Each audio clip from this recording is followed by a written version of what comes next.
Our Lord God is the winner. He's the victorious one. Therefore, His people must be winners. Everybody wants to be a winner, and everybody can really be a winner in his own right, in their own context. God designed His people to be winners. And when we say winner, we don't mean winners against other people, but against their own weaknesses and against the work of the evil one. Jeremiah 29:11 tells us, "For I know the plans I have for you, declares the Lord. Plans to prosper you and not to harm you, plans to give you hope and a future." Maganda ang plano ng Diyos para sa mga tao, that they are full of hope and prosperous and that they have a good future. But Satan wants people to be losers. Sabi po ng Panginoong Jesus tungkol kay Satan sa John 10:10, "The thief comes only to steal and kill and destroy." So who is a loser? Sa context po ng usapan natin ngayon, we will define a loser as a person who consciously or unconsciously allows Satan to steal what God gives him. He allows Satan to steal what God has given in store for him. And he allows Satan to destroy what he builds or what he will and he can build. In other words, a loser is a person who allows Satan to kill him and his potentials for greatness. And usually, this kind of loss happens through and because of a person's distorted values, point of view, behavior, and lifestyle. Ang mga matatawag po nating losers ay hindi losers dahil sa mundo, dahil inapi sila, dahil kinawawa sila, sapagkat halos lahat ng tao ay nakakaranas noon. Everybody has to contend with the same reality. But many people become losers because of their own distorted personal values and points of view. Their behavior and lifestyle will be the one to blame. So nakikita po natin ang ating ding meaning ng winner is the one who consciously or unconsciously does not permit Satan to steal from him, to kill him, or to destroy him. We like to discuss 7 marks of a winner so that the people of the Lord may always be guided to win and to become winners. Heavenly Father, we pray that your message may be simple, that we may understand and apply your message in our life. Patuloy niyo pong linisin ang aming puso, purify our motives, cleanse us spiritually so we can look at you and we can behold you and hold your hand and obey your voice. Be the speaker, Father. We ask you to sit on your throne of power and dispense blessings to your people. Kayo po ang maging tunay na tagapagsalita. Tuntungan po ng inyong paa ang inyong lingkod. Gamitin niyo pong kasangkapan, subalit lahat po ng mga karunungan sa inyo magmula. At sa pangalan ng iyong anak na si Jesus, ibinawaksi namin ang lahat ng presensya ng masasamang espiritu. Binibigo namin sa pangalan ng Panginoong Jesus ang anumang masasamang balak ng masasamang espiritu at masasamang tao laban sa iyong mga anak na nagkakatipon-tipon ngayon. We cover ourselves with the blood of Jesus and ask you, Lord Jesus, be our shepherd, be our teacher, be our guide. Father, we ask that you will bless us and lift up your name. In Jesus' mighty name we pray. 7 marks of a winner. At nais ko pong tingnan natin ang ating sarili, ang mga mahal natin sa buhay, ang ating mga nasa paligid, kung tayo mga winners, because we should be winners, because our God is a winning God, the winner Himself. Winners, first of all, know their right place. They stay in the right place. Lagi pong naaalala ang lola namin, sinasabi, lumagay ka sa lugar. Sapagkat yan ang isa sa mga pinakamahalaga na quality ng isang tao. Marunong siyang lumagay sa lugar. Hindi siya lumalagay sa hindi niya dapat kalagyan, hindi niya inaagaw ang lugar ng may lugar, leaving his own place empty. Maging sa creation, ang lahat po ay nasa lugar. Genesis 1:16-17. God made 2 great lights, the greater light to govern the day and the lesser light to govern the night. He also made the stars. God set them in the expanse of the sky to give life on the earth. In fact, the Lord set not only the stars in their places, but He set all things in their right places. At sabi sa Bible, in Christ, all things hold together. Proverbs 28 verse 2, when a country is rebellious, it has many rulers, but a man of understanding and knowledge maintains order. So a man of understanding or knowledge, in other words, a godly man, maintains order because God is God of order. And what does order mean? Everything in its place. Kaya daw po pag magulo, maraming rulers, kasi dapat isa lang talaga ang ruler. Magulo, pagka merong mga wala naman sa lugar nila, lumulugar sa pwesto ng ruler, hindi naman sila dapat, kaya nagkakagulo. Nature and creation is a clear display of order. Nature and creation is a set of clear boundaries and positionings. Hanggang niya lang ang tubig, hanggang niya lang ang dagat, hanggang dyan ang bundok. Kaya po nagkakagulo-gulo tayo. For instance, Metro Manila, puro flood. You know why? Dahil tinitirhan ng mga tao ang tabi ng ilog. Ang tabi ng ilog ay dapat walang bara para pag tag-ulan na maraming tubig na sabay-sabay na bumababa mula sa mga bundok, ang lahat ng yan ay buong luwag na makapaglakbay at makarating sa dagat. Pero dahil binabarahan natin ang mga ilog, ang mga bahay sa tabi ng ilog, yung easement, kinukuha nila, dapat yun walang building, hanggang kaduluduluhan ay tumutungtong na yung mga poste nila sa ilog dahil sa kasakiman ng hindi nila lupa ay tinitirhan nila, kinakamkam. Ano nangyayari? Pag umulan, walang puntahan ng tubig, kaya nabubulok ang tubig sa paligid natin, ang tawag natin baha. Even Manila itself is full of esteros. Ang plano nila nung araw dyan, mga 100 years ago, gawin ang Manila na parang Venice. Sa dami ng mga canals. Anong Venice? Venice. Panis ang nangyari. Dahil tinirhan ng mga tao, inamkam ang mga ilog, binahagisan ng basura, so when the rains come, walang mapuntahan ng tubig. Even in towns like Los Baños, where it used to be nice when it rains, dahil sa dami mga village dito, village dyan, kinamkam din ng mga waterways, pag umuulan, baha, because people are not in the right place. Even your house must be in the right place. Ang mga mangyan, ang gagaling nilang gumawa ng mga bahay, o obserbahan nyo, nandun sila sa gilid ng burol na hindi tinatamaan ng malalakas na hangin. Kung dito yung hangin, dito sila nakatira. Marurunong, dahil sa tamang lugar, kaya malayo sa disaster. Pag nasa mali kang lugar, disaster ang lagi mong kasunod. To survive, to thrive, and to be a winner, one has to be in the right place. Lalong-lalo kung ano yung gifting mo. Ano ang yung natural talent? Marami pong mga magulang sa kagustuhan ng mga anak nila maging engineer, maging doktor, maging kung ano-ano. Kahit hindi yun ang talent at gifting ng bata, pinipilit. So 7 beses nang nagbo-board, di pa pumapasa. Hindi kasi yun ang tama niyang lugar. Alam niyo po, ang buhay ay fair. It doesn't mean that life is uniform and everybody is the same. But what is fairness in life? That everybody is gifted to be a winner in something. So when you operate according to your giftedness, your natural talent, doon ka magiging winner, doon ka magsa-shine. But when you are in the wrong place, you will never shine. It will always be just an uphill struggle. Kaya maganda yung lumulugar tayo sa lugar. That's why God can be called fair. Because everybody is good at something. Now we cannot be good, all of us cannot be good at the same thing. Because magsisiksika na tayo doon sa area na yon, tapos yung ibang area ng buhay, walang tao. Kaya dapat iniisip natin yan, nasa tamang lugar. Gusto rin ng Panginoon, halimbawa na ang lahat ng kanyang lupa ay matirhan ng mga tao, pero bakit mayroong urban blight? Because of misgovernance and bad management, the countryside is not managed well. The countryside is very rich, but there are no economic opportunities. So everybody flocks to the city. So, wala nang matirhan, sisiksik na lang kahit saan, ang gulo-gulo, ang sikip-sikip. Hindi yan kagustuhan ng Diyos, pero wala tayo sa lugar. Wala sa disenyo.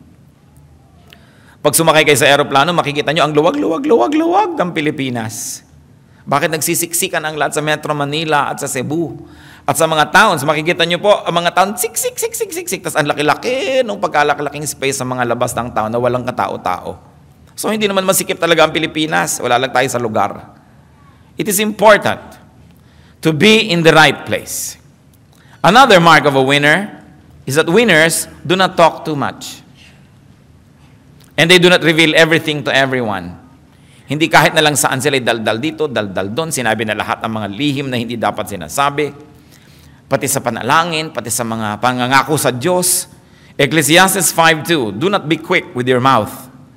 Do not be hasty in your heart to utter anything before God.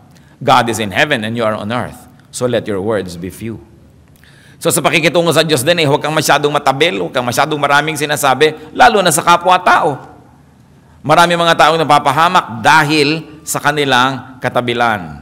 Kaya sabi sa Proverbs 20 verse 19, a gossip betrays a confidence, so avoid a man who talks too much. And if you talk too much, and if the Bible says you must be avoided, how can you be a winner?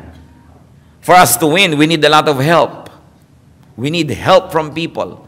But people help only those that they like. And if you talk too much and if you cannot be trusted, who will like you? Therefore, who will help you? It is important not to talk too much. Especially kung ang mga talk natin nakakapagpabigat sa ating kapwa. One mark of a loser is that he always complains. Lagi siyang may reklamo, lagi siyang may hinaing, lagi siyang may daing, lagi siyang may hinanakit, lagi siyang may problema. So ano pong ginagawa ng mga tao? Iniiwasan siyang kausapin. At yung mga iba na hindi makaunawa kung bakit sila iniiwasan, sabihin, kasi mahirap ako Kung nung araw lang na medyo may pera-pera ako, gusto ng mga tao, kausap ako. Siyempre, kahit nakakainis ka, kung may pera-pera ka, napagtsatsagaan ka. Kung wala ka ng kapera-pera, sino pa magtsatsaga sa'yo, nakakainis ka pa. Pero may mga taong walang kapera-pera, pero gusto mo lagi siyang kausap kasi nakaka-enrich. This is the winner.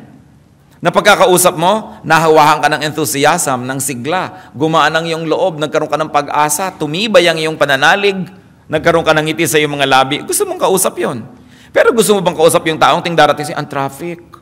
Hindi umaandar ang motor namin ng tubig. May sakit ang aso namin. No? Ang maid ko, 3 linggo na, hindi pa bumabalik.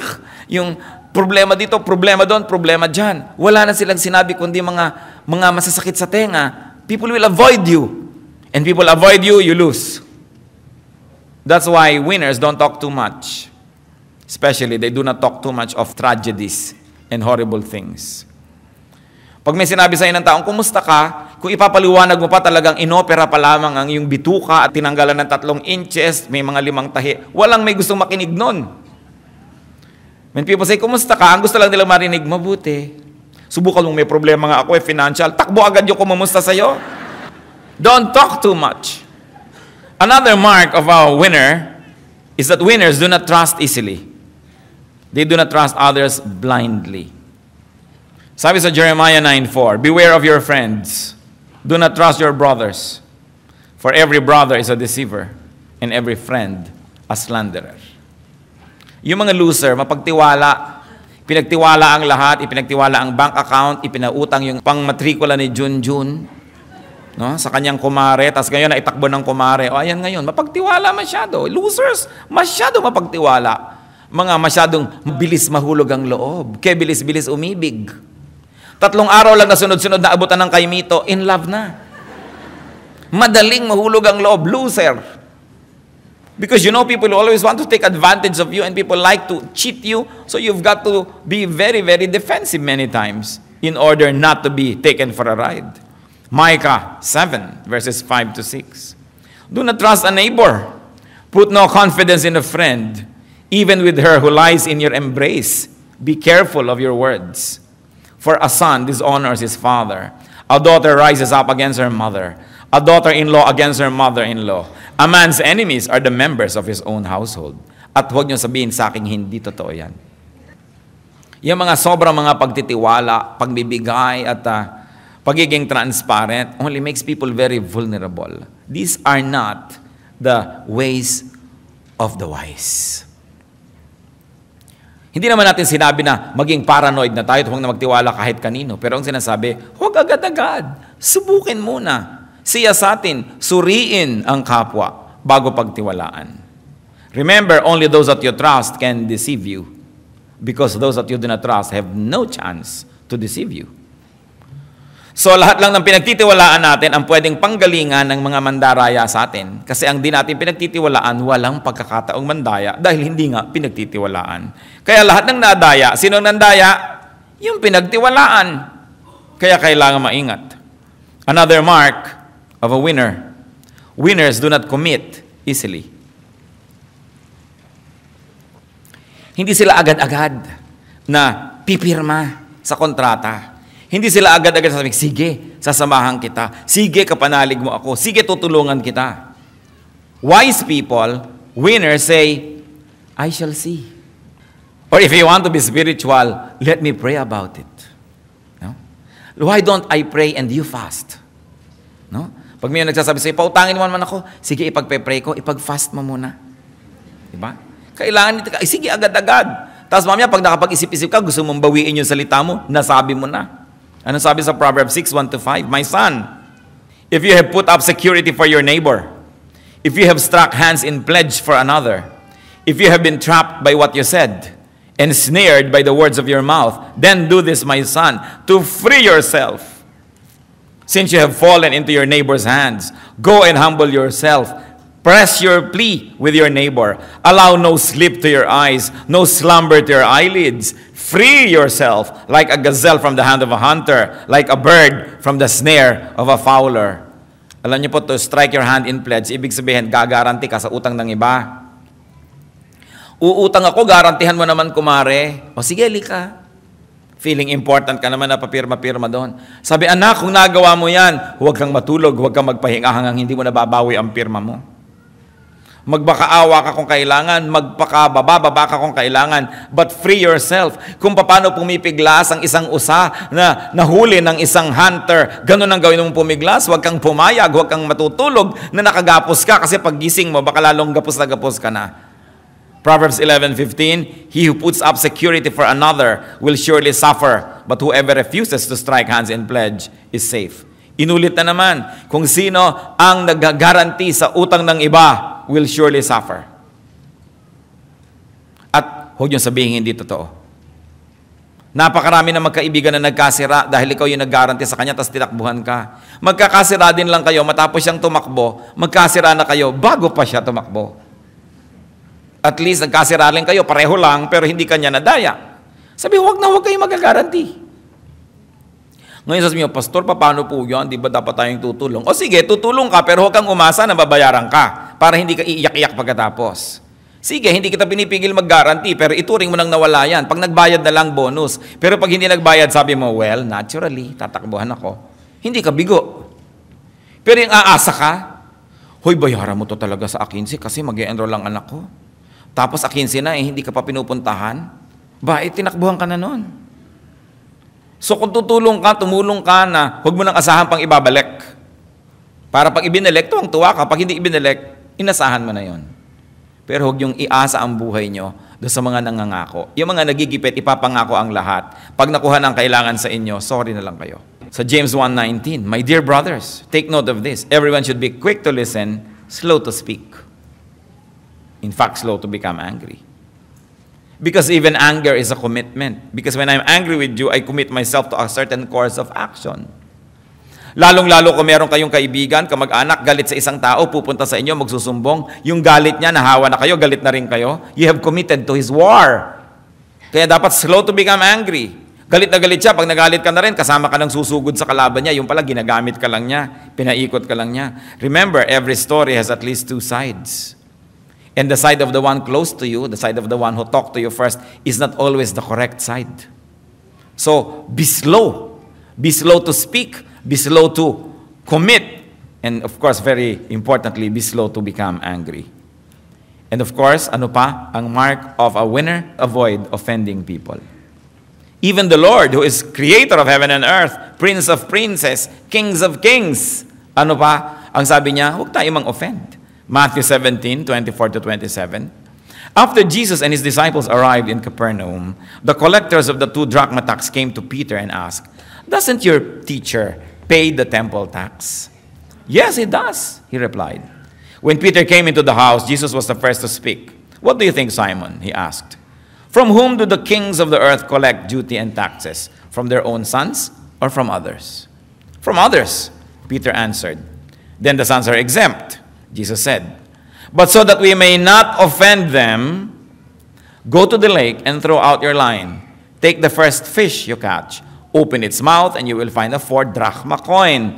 Take it and give it to them for my tax and yours.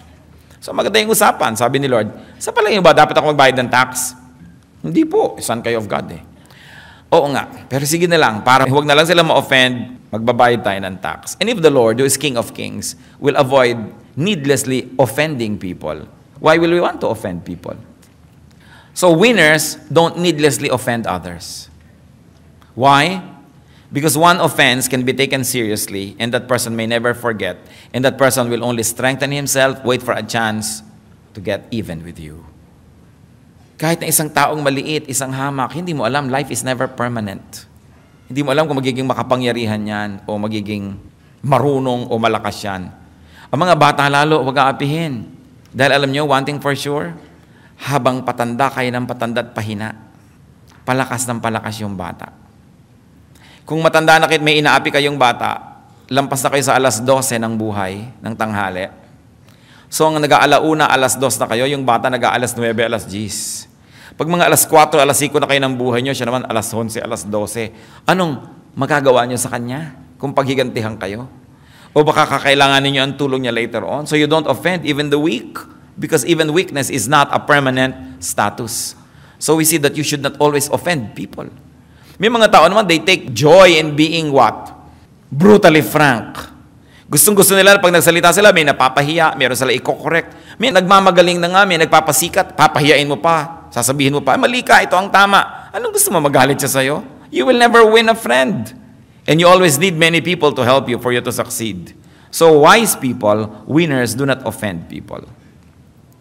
Kaya ang sabi sa Psalm 139 verse 24, see if there is any offensive way in me, and lead me in the way everlasting. Losers offend many people. Winners achieve because people help them. People help those that they like.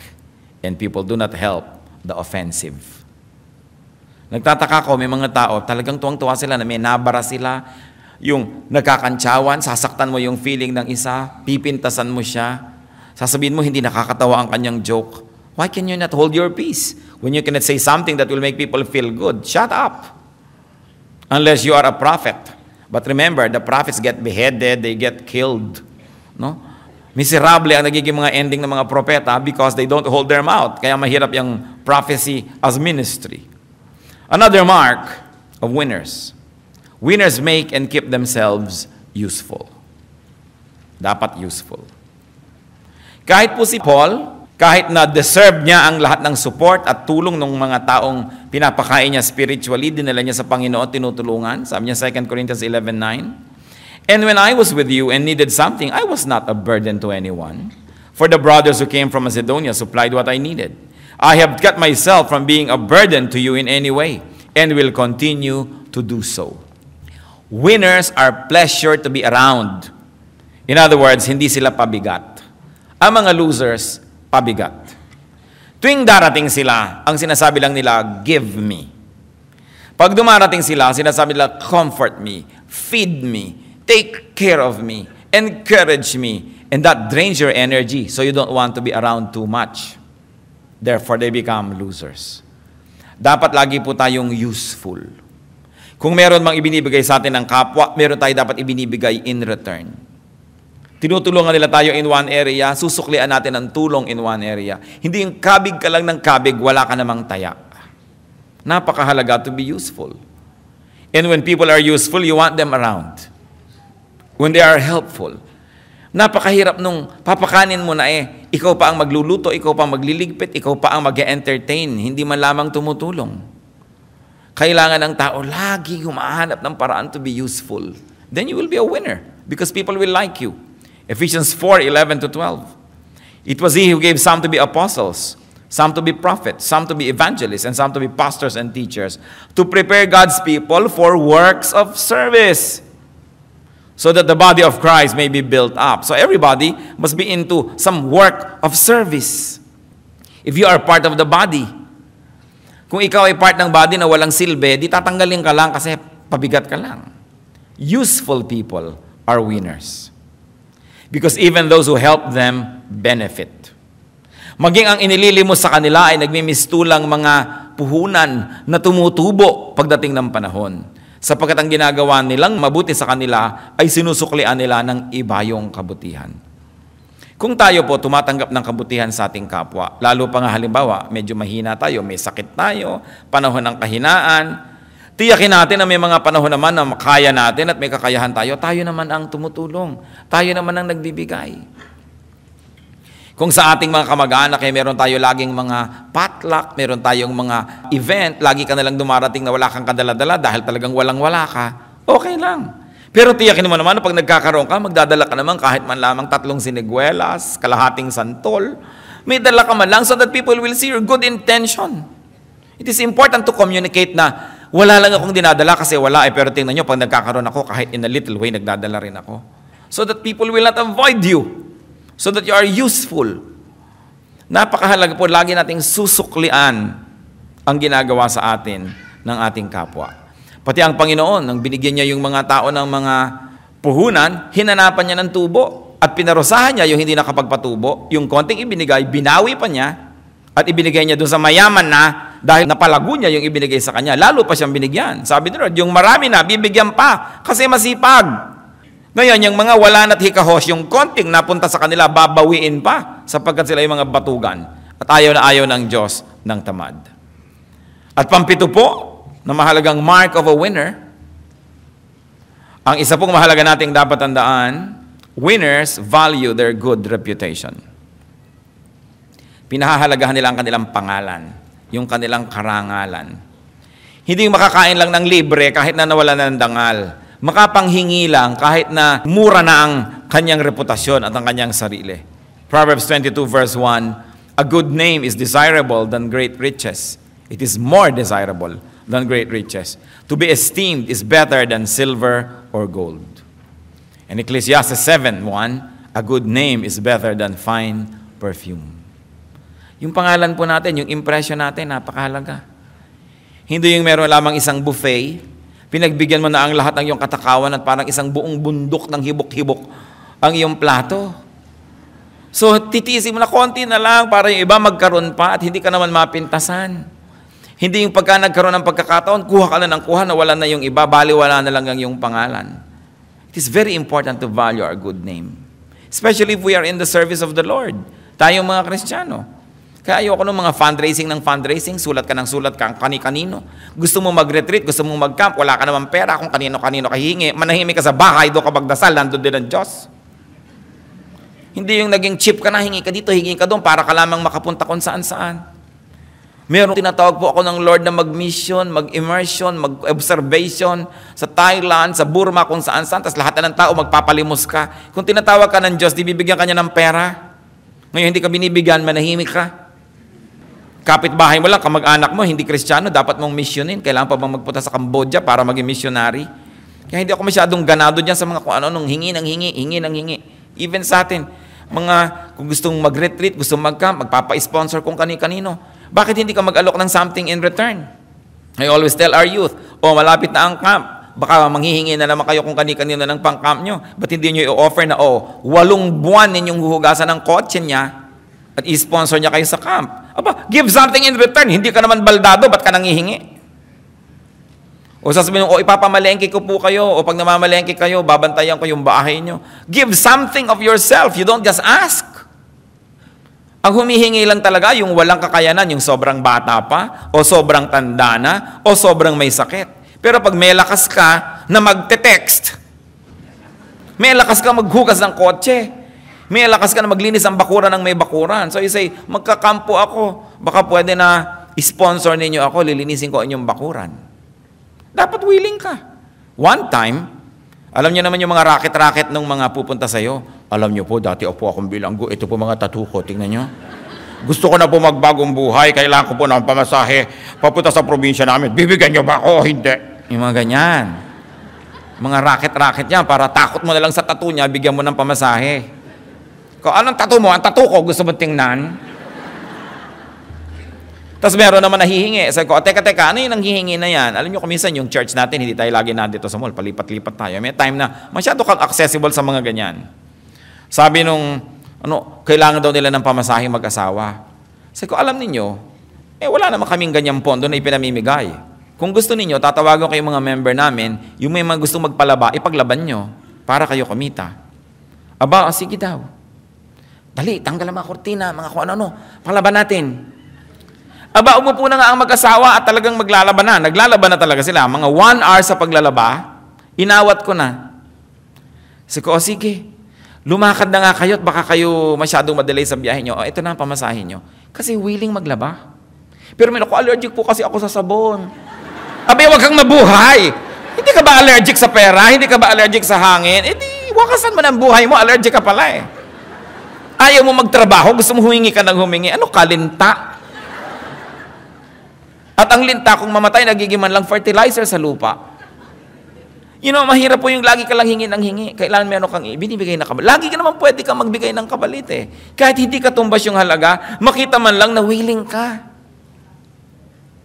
Pagka ganun gaganahan yung tumutulong sa atin. Winners are like that. And you know why they are winners? Because they will always not be down here. Because people will like them and will give them an opportunity. Lalaki ang mundo nila. May mamimit silang mas malalaking opportunity. Bibigyan sila opportunity. Kaya taas sila ng taas. Lahat po tayo na nakataas sa economic ladder, sa ating profession, dahil may mga tumulong sa atin. Hindi kayo pwedeng umasenso na walang tutulong sa inyo. People always need help to go up. And the wonderful thing about it is, people who can help like to help people who are likable. So losers, beware. Dapat lagi tayong may ino-offer na something good. Yung iba sasabihin, unfair ang buhay. I don't think so. Sapagkat mayroong mga taong galing sa kalalim-laliman ng pusali, umasenso sobra. Lahat ng tao, I believe, may opportunity. Pero ang liit-liit pa lang ng opportunity sa'yo. Sinasabi pa lang ng amo mo kung namamlansya ka, pwede ba, ipamlansya mo naman ako bukas kasi meron akong lakad. Ako, hindi ako pwede bukas kasi nangingiling ako bukas, bla bla bla bla bla bla. Nainis na sa'yo. Pag may iba ng planchadora, yun na yung kukunin. At ngayon, meron pala yung factory, kailangan niya ng supervisor, natutuwa sa'yo, ang galing-galing mong mamlansya. Ibig sabihin, baka magaling din itong mag-ayos ng ibang bagay. Subukan ko nga maging supervisor sa paggawaan namin ng pakumbakya. Diba? Mabibigyan ka ng opportunity, and then from there, may nakilala ka ng mga ibang supplier. Sabi, ang galing naman itong supervisor ng paggawaan ng pakumbakya. Alam mo, meron akong tindahan eh. Gusto mo ba ma-supervise? Kaya ka a-asenso because people see you na ikaw'y mahusay, ikaw'y magaling. Pero alam niyo po, lahat ng kapintasan natin, nakikita rin ng kapwa. Sinasabi lang ako, hindi ko ito kukunin. At pag nakita ka pa ng mga may desisyon sa iyong mga katamaran, ibababa ka pa, tatanggalin ka pa. Hindi ba maraming kababayan tayo, may trabaho na, natanggal pa? Paano laging huli? Inuuwi ang pinto ng opisina. Paano hindi matatanggal? We all have opportunities. I believe that God is fair. But people destroy the bridges through which they should pass because of their lack of good character. At isa po yan na kapintasan ng mga losers, bad character. Dapat maganda ang ating pagkatao. Yung pagkatao, importante. So be winners because God is a winner. Know what it makes to be a winner. Know the marks of a winner. Observe and be guided by this. And avoid the ways of losers. At kung tayo po sa buhay natin, naramdaman natin parang loser, it's at the end of the world. Meron pa tayong pag-asa. Kung meron tayong mga kakilala ng mga losers, tulungan natin sila. But remember, help from a distance. Kung nalulunod masyado yung tao, pag lumusong ka, yakapin ka niya, di ka niya bibitawan, pareho kayong malulunod. Kailangan gumawa ka ng ibang paraan para siya sagipin.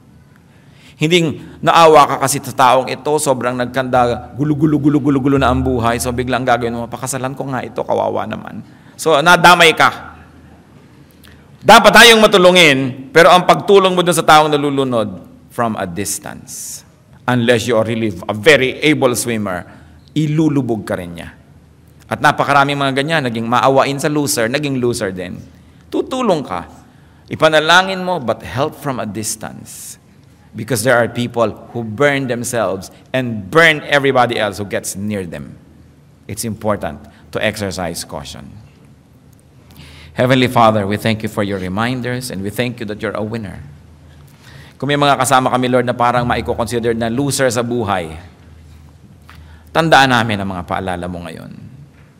Magkaroon kami ng pagbabagong loob. Ayusin ang aming mga ugali, ang aming pamamaraan.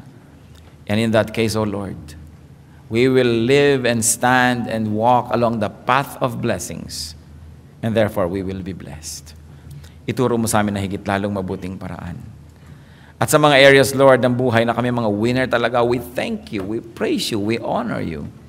At ipakita mo sa amin yung aming mga areas where we are losers. At makita namin, Panginoon, ang pananagutan namin kung bakit kami loser. Tigilan namin ang paninisi sa kapwa at tingnan namin kung ano aming ugali, ang aming paraan, ang aming lifestyle. Help us, Father. We thank you, Lord. And we commit our lives to you, that through victories in our lives, not against other people, but against our own weaknesses, we may glorify you. Sa ilang saglit tayo tumungo sa presensya ng Panginoon, magpasuri tayo sa Kanya. If there are any losing ways, ways of losers in our lives, iwaksin natin yan. Humingi tayo ng tulong sa Panginoon na magkaroon tayo ng pagbabagong loob, maiba ang ating buhay, at ipasalamat natin yung areas where we win. The Lord is here.